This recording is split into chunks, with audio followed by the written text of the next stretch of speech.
Hello everyone and welcome to Faithful to Interior Design Masters, where we are here to discuss everyone's designing skills in Interior Design Masters Series 7, Episode 3. How many times are you going to say interior design? We're here to judge per time you say it. We're here to judge the interior design. Yeah, I thought you might have been. Of interior designers. If I had a penny for every time you say interior design on this podcast, I'd be £1.52 richer. Mm-hmm. Which doesn't seem like a lot. But it's a lot of times to say interior design. Yes, we don our artistic aprons.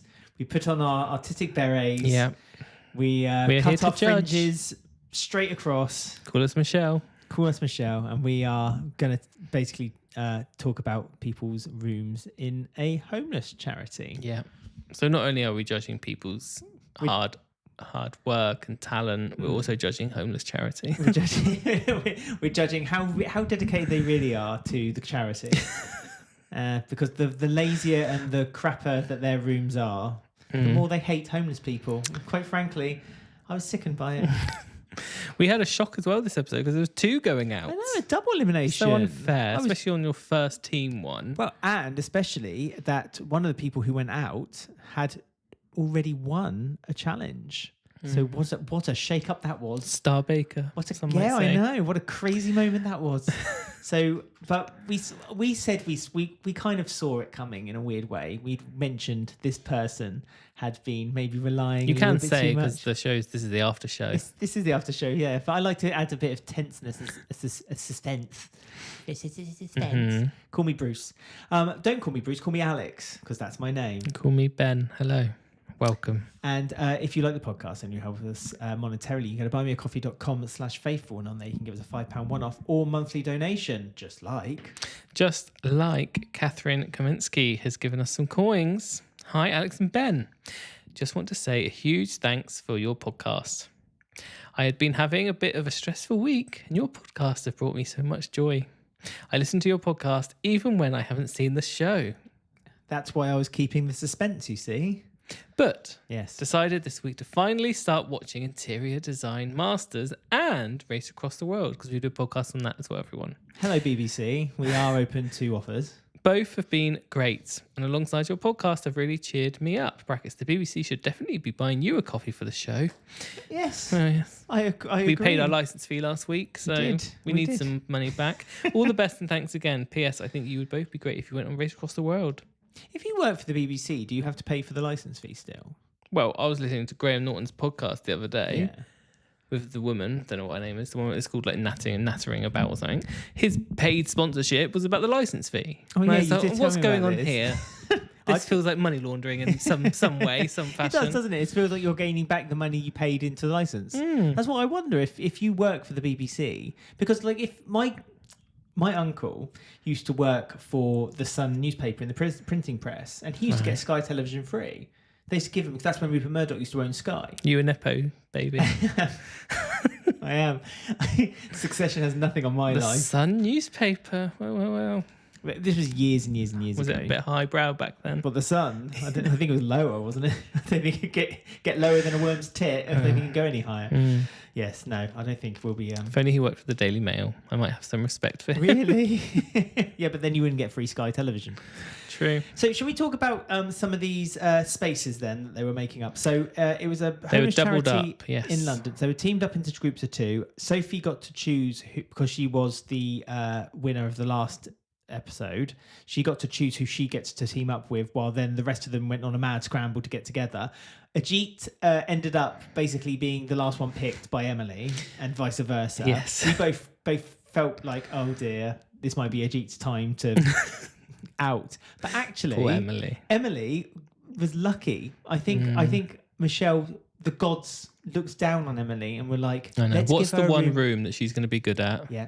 Out of all of these weird spaces we've got, the art room. The art room. The arts and crafts paper room. mache was back again in force. It never went out of style. In Emily's world. I actually laughed out loud when they were finishing the room and the guy was hanging up her paper mache pencils, and she was like, "No, don't aim it towards the door. I was like, you've learned, Emily. She learned from Michelle last week that she told her off about her critique. arrows going the wrong way, firing at her. So her paper mache pencils were pointing the other way. The rubber end first, as Michelle says. Always put the rubber end in first. That's what Michelle always suggests. That's her advice. Michelle liked the paper mache, but that's because it was in like keeping in theme with the room. But I have to say for Emily as well, we both. But we're like, oh, for God's sake, Emily, get out of this bloody funk of your paper mache. But she did say, quite confidently, that she was told interior design first and foremost. So she did her little bit that she needed to do in the room on day one. She organised the kitchen and her little space. And as a little reward for herself, she made a paper mache pencil. Yeah, well, she did do that as her first thing she did, though. No, she didn't. She had already organised part of her room. Yeah, organised. Started, and we know that if you do 5 minutes on something, you then give yourself a little reward. A little mental health break. A little mental health break. Paper mache. I'm thinking about taking up paper mache actually. Well, you better get Emily over there. I might paper mache my hand, and just so you've always got a memory. Put it on the shelf behind us. Pardon? Memory of what? It was a filthy joke. I didn't realise if you. Luckily, no one's watching this. So you can't watch this on YouTube or Spotify or any of your favourite podcast apps. So they had the art room, Ajit and Emily. I feel the people who went out, Ben and Kate, were messed around here. But they had the most difficult room. I guess we need to talk about them later. I guess. So but I just feel like they got the short end of. Every room that everyone else had, so there was arguably though Sophie and Duran didn't. They had like a kind of an everything room. There was a group workshop room, so it was used for like post packages and donations and so on.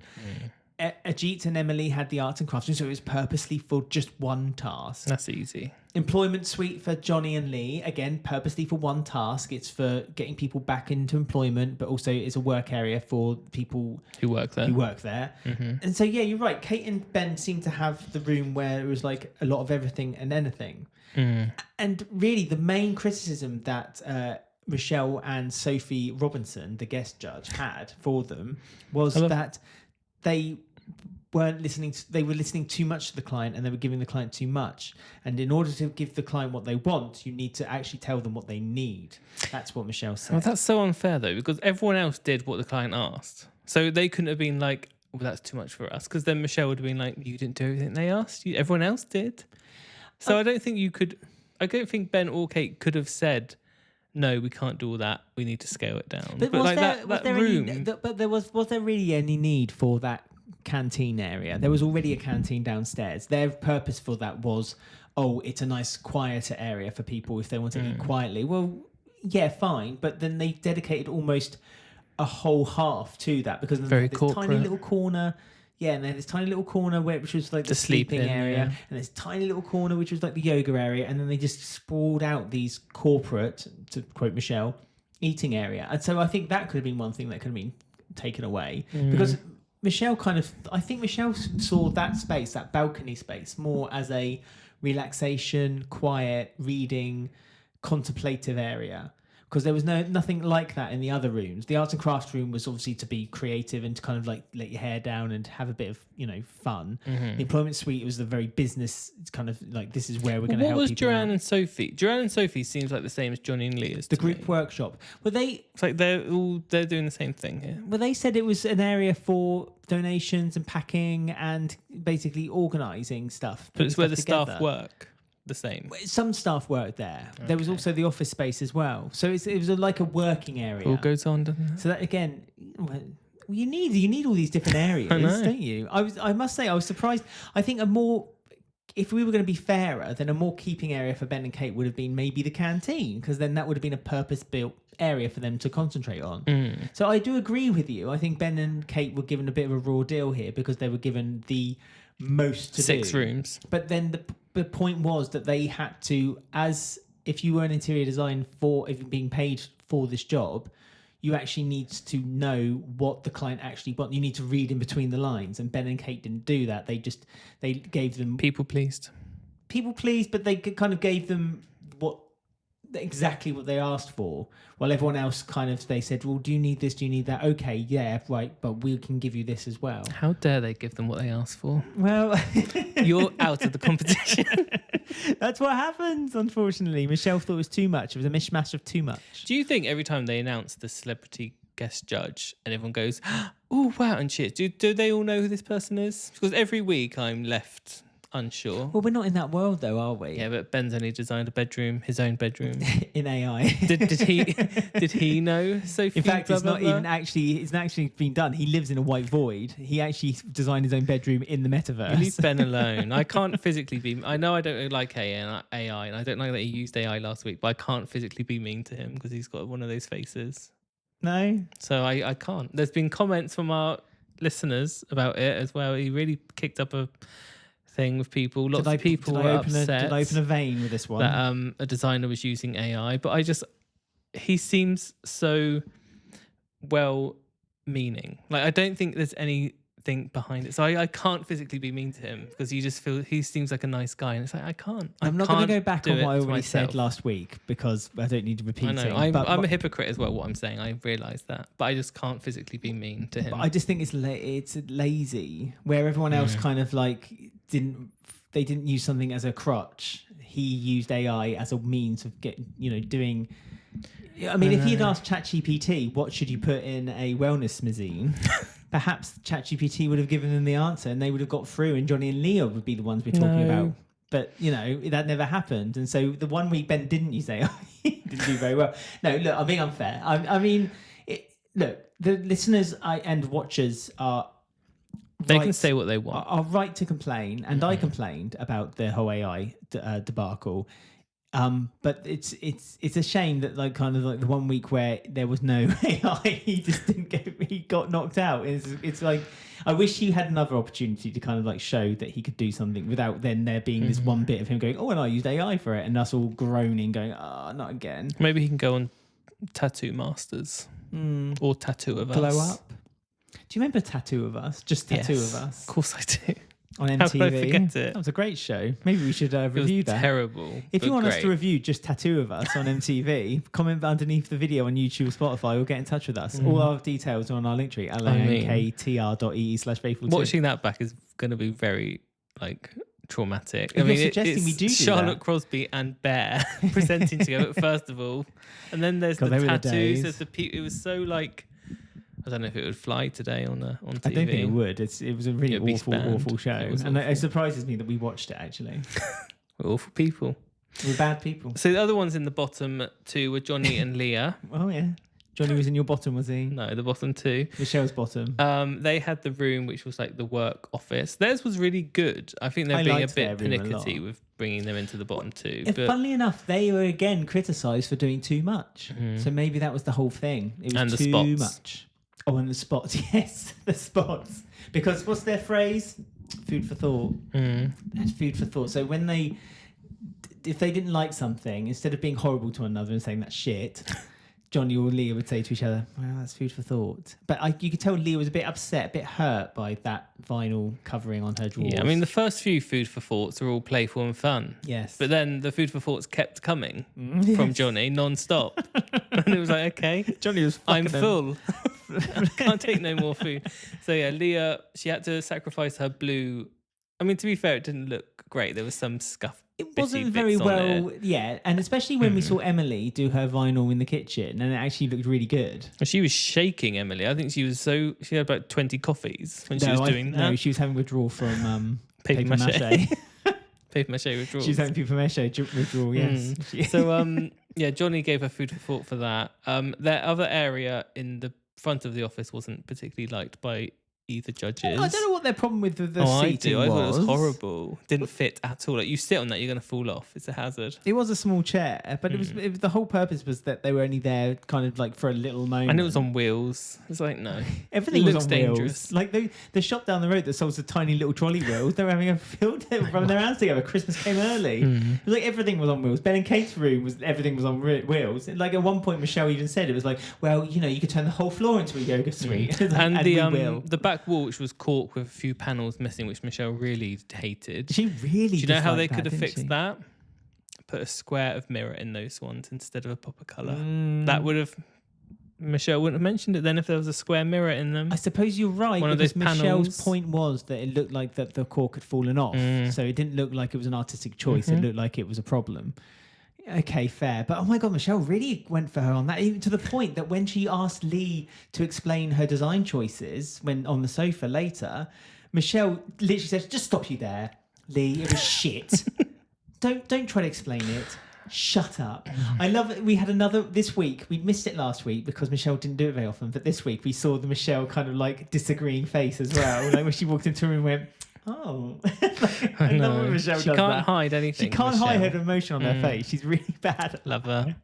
So funny seeing how she's come from like the beginning to now. Like she used to be so like timid and a bit shy. Oh, she'd obviously not done much camera or TV work.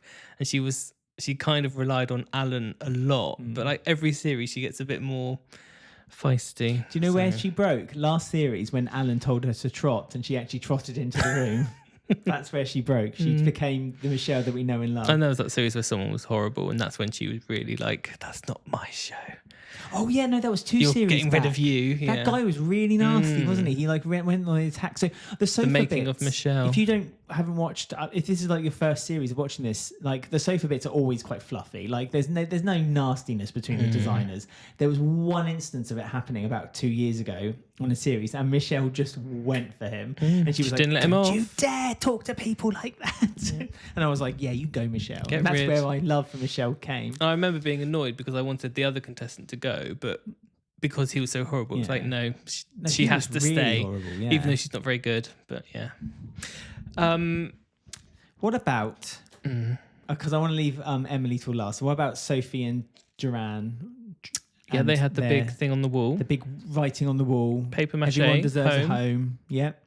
Home in paper mache. Yes. So it stands out. This really is the series of paper I mache. know what's going on. Is it the new phenomenon? I've not seen it since I was in school. No. I was worried about this design when I saw the 3D design of it from Alan Carr's voiceover. I was like, I hate that texture that Duran used of that big thing, like the wood chip. Well, for trying the to packing dust, area. yeah, trying to dust that with all those shells. I an always just think it's impossibility. just an easy splinter area. You know what I mean? Like Yeah, you put your don't hand down, you instantly got like a handful of splinters, like But a cartoon. it looked okay in real life, and she had It the looked electric blue. Yeah. And yeah, they were a good team together. They were the ones who picked first. Sophie Robinson loved the colour choices. She loved that there was the pastel blue, the peachy colour, and then that big striking electric blue that kind of contrast. Wasn't it Duran who chose those colours? And Michelle pointed that out. She said she's really good at colouring. That's Duran's colours. That's Duran's colouring. So Duran's clearly got the eye for colouring, hasn't she? It's really.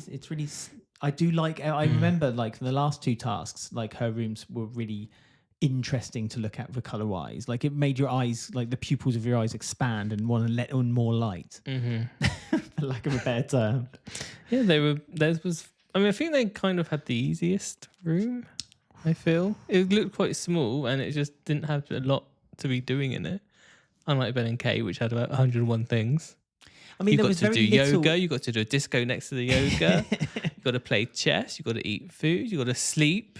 It's like, right, where's all this going on? You really are on the defence over this, aren't you? Well, I think it's unfair that they had all those things to do. I agree it was unfair, but I also have to say that I do agree when Michelle told them, and this will be the third time we're mentioning it, that you don't always, you have to, just because people say they want something doesn't necessarily mean they need it. Okay, I say that to you all the time. I really want this. And I'm like, Ben, do you need I'm going to this? remind Michelle of that on the task when they're doing everyone's shops on the high street up, because those owners can get very particular when they go look around their shop what's been done. So I'll remind her of that. Yes, but it's again, it's finding the you fine upset line. the posh woman from Lymington's shop, so They've you're done out. Lymington, yeah, actually. That's Wouldn't be genuinely, allowed. yeah, that would be a right breakdown for them all.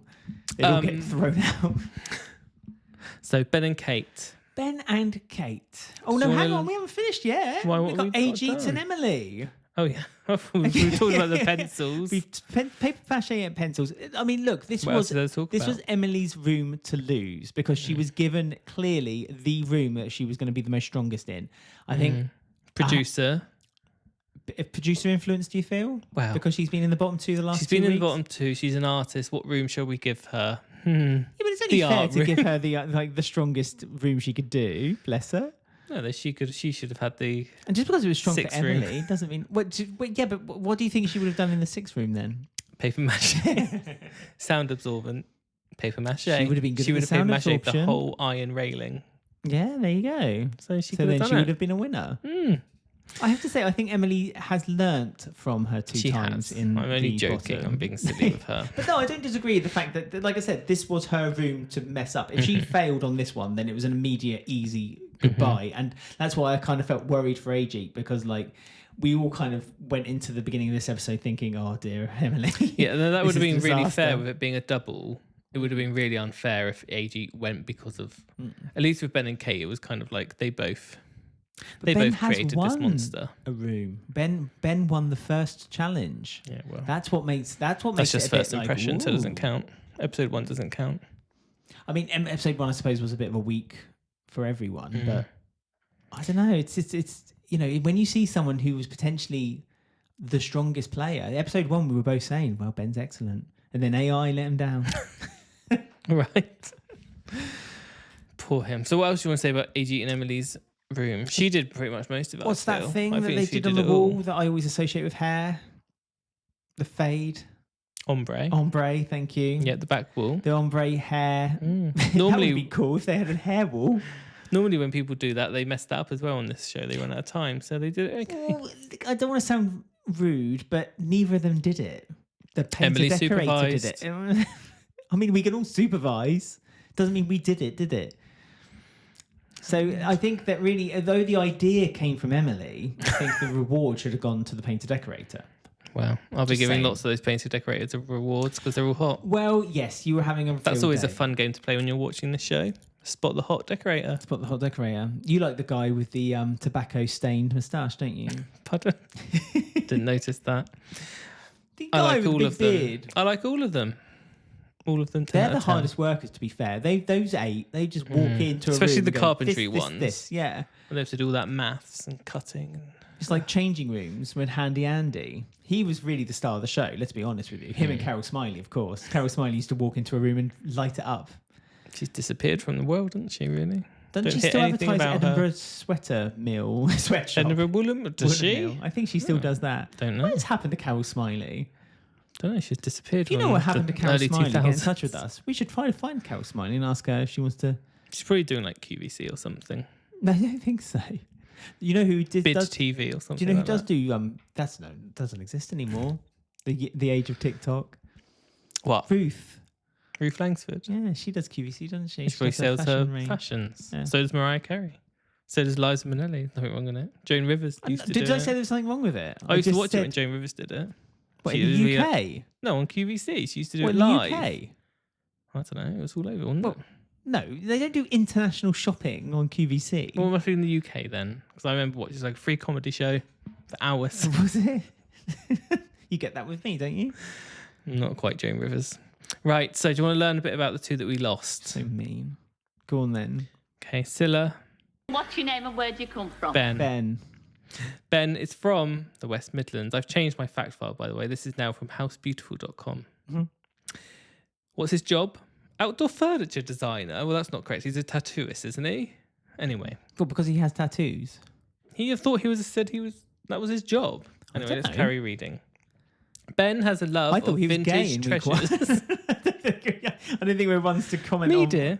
Me dear, gay dear. A passion for upcycling and an unexpected admiration. Oh yeah, he likes the royal family. He loves the royal family. That was his thing. Yeah, he likes the royal family. Portraits of Queen Elizabeth II, what he's Queen Victoria. About the visit to see Trump. I thought the king did good jokes. Do you think the king did good? Did you? Yeah, he did jokes. Trump didn't understand them. That's good by me. I don't think he did jokes. He just clearly said that everything Trump was doing was wrong, and everyone applauded him. Queen Elizabeth II and Queen Victoria proudly hang beside his bed. Are they AI? Before turning to furniture design, Ben worked in hospitality, and during lockdown, he began restoring pieces. That passion soon grew into a desire to create full interiors that could house his upcycled furniture. Ben says, and I quote, "I don't think people expect a 27-year-old who's covered in tattoos to love the royal family and be into upcycling. I guess I'm an old soul. So I've made up the fact that he's a tattooist then. In this your whole head, time. I guess. I'm yeah. sure they said he was a tattooist. So, Well, if they did, then they did it very quietly. what about Kate then? Do you want me to do it, or are you doing it? Yeah, if you want to, go ahead. Are we waiting for Scylla? No, we've already done it. She only gets it once. Well, yeah, because then you have What's your to name say and where do you come from? Kate. Oh, right. She's from Birmingham. She's a content creator online. Yeah, we knew that. Yeah, she likes hats. Her design style is bougie on a budget. Kate is a Birmingham-based DIY advocate, champions empowering women to create beautiful interiors on a budget. A former recruiter turned interiors... Again, the word interiors. I know we're doing a show called Interior Design Masters, but oh my God, how many times do we have to say the word interiors? That's a very important part of this show. Interiors content creator, she shares affordable, high-end inspired interior designs through her innovative interior family home. Known for her inventive interior upcycling and practical interior hacks, she proves stylish interior luxe spaces don't require big spends. Kate says, "I've always loved interior design, but as I get older, I realised it didn't always feel accessible. When I was renovating my home, I'd save images I loved, get quotes, and realised I just couldn't afford to achieve that look. Instead of giving up, I started learning DIY and finding clever ways to create those spaces on a budget. That's really where my journey begins." Very admirable. I hate DIY. Can't do it. It annoys Who's this, me. you or me? Okay. you turned it about yourself here, have you? This is meant to be Kate's final goodbye, and you turned it about how you don't like something. I'm just jealous that she can do DIY and I can't. Very nice. It's very isn't it? annoying. Interior. Well, there you go then. So 2 gone. Next week Yes. looks very exciting for the eyes. Not just the decorators to look at. We've got where are they? The Navy? The Royal Navy. / a Navy rugby team. Not sure. They're all No, in rugby you just tops. assumed it was a Royal Why Navy were they in rugby rugby tops team. then? Well, Why because were they they were muscly? marching. That's their uniform. It's like when you used to go to school and you'd have like a school, you had a uniform for PE. That must be their PE uniform. PE. Their Well, physical education I'm looking uniform. forward to next week's in the barracks. Are you looking forward to seeing some of their interiors? Yeah, deep in the barracks next week. Yep. So look forward to watching that. Well, this is your chance then to get in touch and let us know what you thought about their interior designs and what you would have changed, and whether you agree with Ben, and that is that Ben and Kate were given the raw hand. They were. And that they weren't really... They were set up to fail. They had to do triple the work. And they had to do the staircase. They didn't have to do a staircase at They all. did. They put all those pictures there. They had to paint didn't it all. have to do that. They chose to do did. it. It's the Carry same on. with their wavy wood paneling. They didn't have to do it. They chose to do it. That brings all 6 rooms together. So Well, I don't think that did anything really. I think at it all. did. The whole That was the point- best bit. Well, that was the thing about them saying the client said that they wanted it because they wanted to quieten down the sound. Did it work? Alan Carr screamed and they said, "Oh, we didn't hear anything." But let's be honest, they were lying. So it was a waste of your time, my time. This whole thing is a waste of everyone's time. Well, I liked it. I think we should go home and think about what we've done. If you want to get in touch with us, you can go to our link tree, linktr.ee/faithful2, and on there you can find all the links to how you can watch or listen to us on YouTube, Spotify, or any of your favourite podcast apps. If you are watching us, don't forget you can comment on the video underneath. Carry on. Sorry, I was just I'm wondering trying to why you wait for you stood to there end. like that. I'm waiting for you to end the bloody podcast. That was dead air, wasn't it? Christ. And if you like the podcast, please don't forget to give us a thumbs up, share, and follow us. Don't forget to tell your friends all about us. And if you love the podcast so much that you'd like to give us some money, then you can go to buymeacoffee.com/faithful, and on there you can give us a £5 one-off or monthly donation. Interior. Lovely. So until next week, keep painting. Goodbye. Bye.